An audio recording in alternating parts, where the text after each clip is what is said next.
It's Kurt Porter. Like, comment, subscribe. You see the title. This is the story of Travis the chimp. Let's get into it.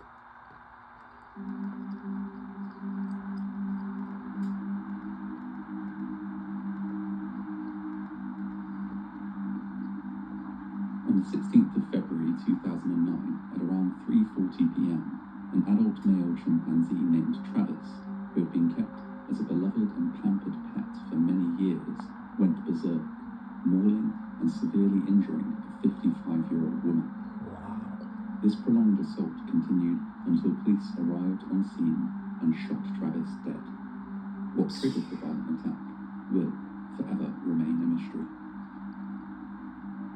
Travis was born. Oh, hell no. You see, once you get big like this, you gotta go. This is a grown man. You gotta go. Back to the wild. You ain't gonna be biting me, attacking me. You gotta go.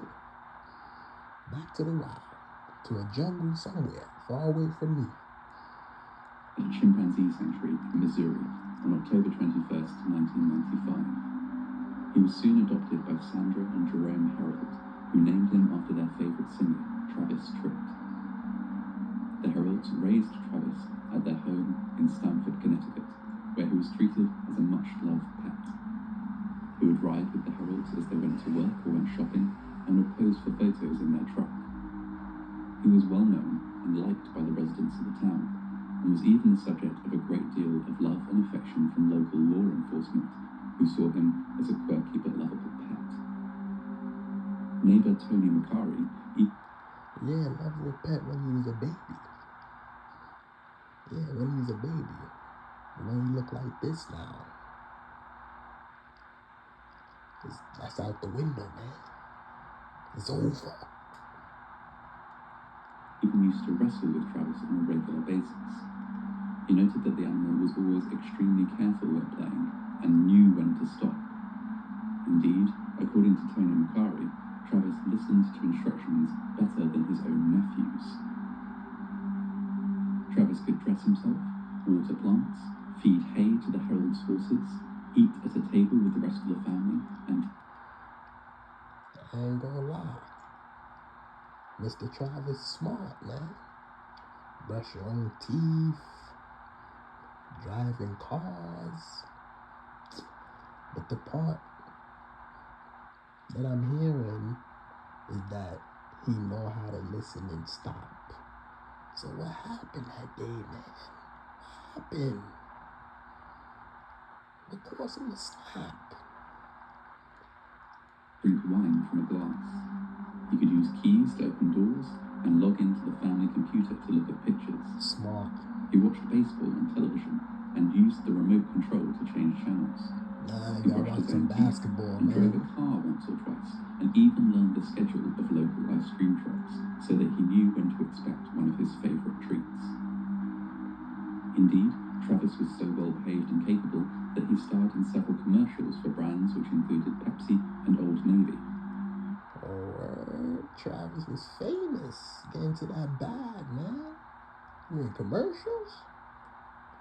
He was a guest on the Maury Povich show and was even featured in a television pilot that never got off the ground.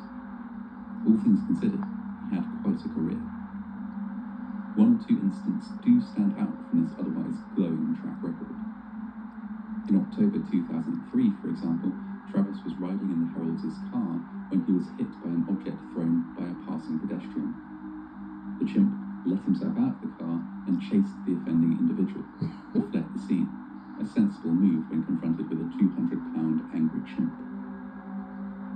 The police were called, and a slapstick chase ensued wherein they would tempt Travis back into the car with cookies, ice cream, and macadamia nuts, only for Travis to immediately let himself out again once it had a snack. He chased officers playfully around the car and held up traffic for several hours. It was only once he became tired that he was eventually subdued with a tranquilizer dart. Although nobody was injured, this incident did lead to a tightening of regulation. Thereafter, anyone who wished to own an exotic pet in the state of Connecticut would have to apply for a permit.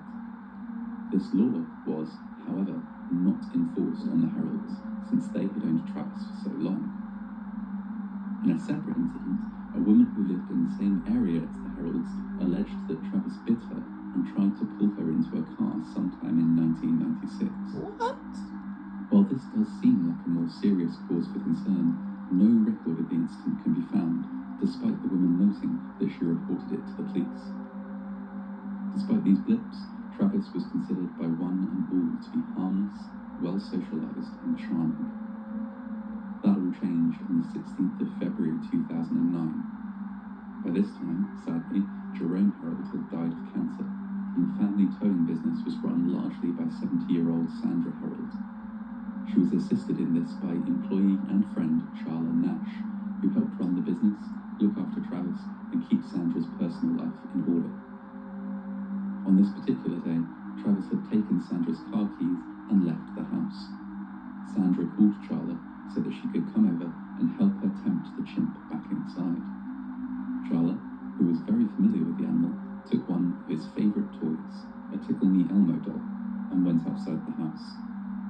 The moment Travis set eyes on her, he launched a vicious attack, biting and tearing at her face and hands. Oh my God. Against the 200-pound, muscle-bound animal, Charla was completely defenseless. Sandra did her best to save her friend. She hit Travis with a shovel and stabbed him with a butcher knife. And Nah, that ain't gonna work.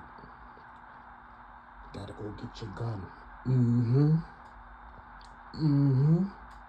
The shove ain't gonna work, not even if you stab him. Go get your gun. Go get it. act which caused her great emotional distress. Travis had been a beloved pet and family member for more than a decade at this point. Stabbing him was, she reported, as painful as putting a knife in her own body. Despite this intervention, Pretty sure they didn't want to do all that, but it was necessary, man. Chimpanzee wildin'. the attack did not stop. Sandra called 911 and told the operator what was happening. Here's a clip of the call, in the background of which Travis's demented screams can still be heard. Stop for 911, what's your emergency? This is Katie. We're putting one more. What's going on? Oh my gosh. Send the police. What's the problem there? The chip killed my friend. What's the problem with your friend? Listen, man. You need to come on down ASAP, man. All these stupid ass questions, you gotta come down right now. It's emergency, man. It's urgent. You gotta come on down, man. Please. What's the problem with your friend? I need to know. Oh yeah, you most definitely need that. Following that distressing call, police and an ambulance were dispatched to the house. The paramedics arrived first, but had to wait for police backup before they could approach. Travis ceased his attack as the first police car arrived on scene. Blood-drenched but calm, he approached the police cruiser and tried to open the door, then smashed one of the wing mirrors. He then walked around to the driver's side door and opened it, at which point the officer inside discharged several rounds from his handgun into Travis at close range. It is a mark of the terrifying strength and power of an average adult male. Travis, what happened that day? What happened, man? The whole neighborhood say, oh, you loving, you kind. What happened to you that day, man? Look what you have done. Listen, man. No more trees for you, no food for you for a whole month. Only water. Chimpanzee that Travis did not die immediately. Instead, he returned to the house where he succumbed to his wounds in front of his cage. Charla's wounds were very nearly fatal. They were so severe that the hospital staff who treated her received counselling after doing so. She had lost her hands, nose, eyes, lips, and mid-face bone structure and received significant brain tissue injuries. Doctors reattached her jaw, but could not save her sight. She was left with scar tissue that barely resembled a human face. The extreme nature of her injuries made her a candidate for experimental face and hand transplants. Charla bravely agreed to these procedures, which were initially successful, although her transplanted hands had to be removed after she developed an infection. While she will never make a full recovery, she is able to live with some degree of independence.